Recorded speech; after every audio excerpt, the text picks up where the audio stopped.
Hi everyone. బయట hotel food ఎంత టేస్టీగా ఉన్నా కానీ హోమ్ ఫుడ్తో అస్సలు కంపేర్ చేయలేము. కానీ మనం కరెక్ట్ వేలో న్యూట్రిషన్స్ లాస్ కాకుండా లెస్ ఆయిల్తో తక్కువ ఇంగ్రీడియంట్స్తో చేసుకుంటే చాలా టేస్టీగా ఉంటుంది. ఇక్కడైతే నేను స్టాక్ కుకింగ్లో అడుగులో సాంబార్కి పెట్టాను, ఇంకా వెజిటేబుల్స్, మొలకలు, రైస్ ఇవన్నీ కూడా పెట్టాను అనమాట. కొంతమందికి ఏంటంటే మొలకలు హెల్త్కి చాలా మంచిది. అయితే మొలకలు తినడం వల్ల గ్యాస్ట్రిక్ అంటూ ఉంటారు కదా.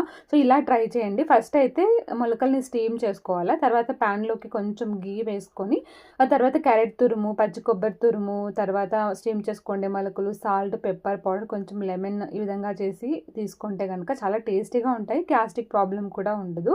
ఇంకా పప్పు కూడా అంతే. కొంతమందికి పప్పు తింటే గ్యాస్ట్రిక్ ప్రాబ్లం అంటుంటారు కదా. కానీ పప్పుని బాగా నానపెట్టి ఒక 3 అవర్స్ నానపెట్టేసి మనం హై ఫ్లేమ్లో కాకుండా లో ఫ్లేమ్లో కుక్ చేసుకొని ట్రై చేయండి. గ్యాస్ట్రిక్ ప్రాబ్లం అనేది ఉండదు. ఈరోజు స్టాక్ కుకింగ్ అయితే ఇలా ప్లాన్ చేశాం.